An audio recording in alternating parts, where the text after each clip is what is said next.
বন্ধুরা, মাখা বেলার ঝামেলা ছাড়াই এরকম ঝটপট নরম তুলতুলে আলুর পরোটা ঠিক এইভাবে বানিয়ে নিতে পারেন। খেতেও যেমন সুস্বাদু, বানানো খুব সহজ। চলুন কিভাবে রেসিপিটি করেছি আপনাদের সাথে শেয়ার করি। প্রথমে দুটি মাঝারি সাইজের আলু সেদ্ধ করে নিয়েছিলাম, তারপরে কাঁটা চামচের সাহায্যে ভালো করে স্ম্যাশ করে নিয়েছি। আপনারা চাইলে গ্রেটারের সাহায্যেও স্ম্যাশ করে নিতে পারেন। যতটা ভালো করে স্ম্যাশ করা হবে পরোটাটা কিন্তু খুব নরম হবে। তারপর এখানে আমি একটু পেঁয়াজ কুচি, টমেটো কুচি, লঙ্কা কুচি নিয়ে নিয়েছি। প্রথমে পেঁয়াজ কুচি, টমেটো কুচিটাকে অ্যাড করেছি। লঙ্কা কুচিটাকে আমি কিন্তু একটু দেরিতে অ্যাড করেছি, কারণ প্রথমে ছানার জন্য বানিয়ে নেব, সেই কারণে। ও ঝাল খেতে খুব একটা পারে না, সেই কারণে লঙ্কাটা আমি পরে অ্যাড করব। সমস্ত মিশ্রণটাকে ভালোভাবে মিশিয়ে নিয়ে ছোটো বাটির 1 বাটি আটা, আপনারা চাইলে আটার পরিবর্তে পুরোপুরি রান্নাটা ময়দা দিয়েও করতে পারেন, তো আমি এখানে পুরোটাই আটা দিয়ে ব্যবহার করেছি।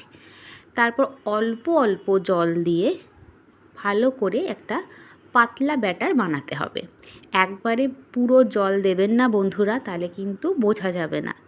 দেখুন আমি এখানে কিন্তু প্রায় একটা গ্লাসের হাফ গ্লাসের একটু বেশি জলের পরিমাণ আমার লেগেছে। খুব ভালো করে সমস্ত মিশ্রণটিকে ফেটাতে হবে। খেয়াল রাখতে হবে আলুর কোনো দানা না থাকে। তারপর পরিমাণ মতো ছোটো চামচে 2 চামচ লবণ, 1 চামচ চিনি আর অল্প একটু গোলমরিচ গুঁড়ো। আপনারা গোলমরিচ গুঁড়োর পরিবর্তে এখানে একটু চিলি ফ্লেক্স অথবা ধনেপাতা কুচি দিলেও দেখতেও ভালো লাগে, খেতেও কিন্তু দারুণ হতো। আমার কাছে দুটোর একটাও অ্যাভেলেবেল ছিল না, সেই কারণে আমি দিইনি। আপনারা কিন্তু থাকলে অবশ্যই দেবেন। তারপর হাফ চামচ মতো একটু হলুদ গুঁড়ো, এটা পুরোপুরি অপশনাল, চাইলে না চাইলে দেবেন না।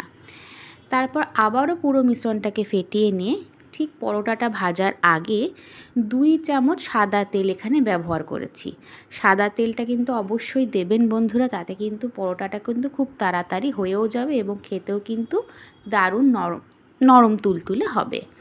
দেখুন কথা বলতে বলতে কিন্তু আমাদের ব্যাটার একদম রেডি। ঘনত্বটা দেখে বুঝতেই পারছেন কীরকম হবে। চলুন এবার রান্না চাপানোর পালা, ঝটপট হয়ে যাবে। একটি তাওয়াতে ছোটো চামচের 1 চামচ সাদা তেল, চাইলে আপনারা ঘিতেও করতে পারেন, তো এটা আমি সাদা তেলেই করেছি। 1 হাতা থেকে 1.5 হাতা মতো ব্যাটারটাকে আলতো হাতার সাহায্যে ছড়িয়ে দিয়েছি। দেখুন ঠিক এইভাবে গোলাকার করে নিয়েছি।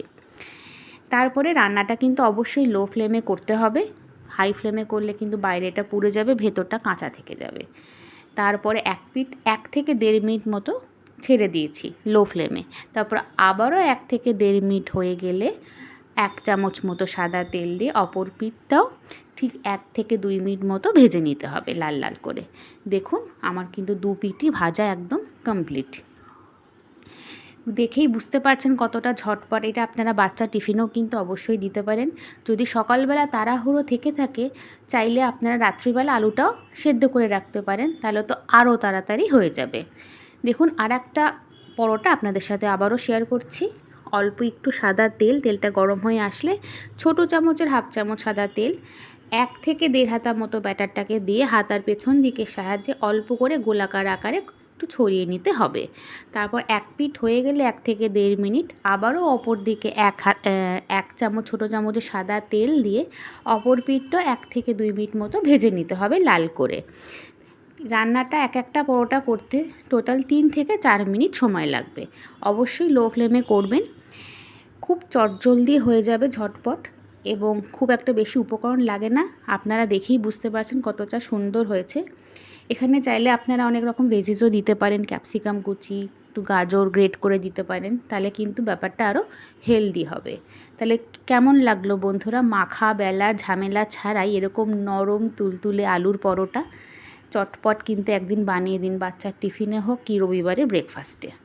ভালো লাগলে জানাবেন। ধন্যবাদ।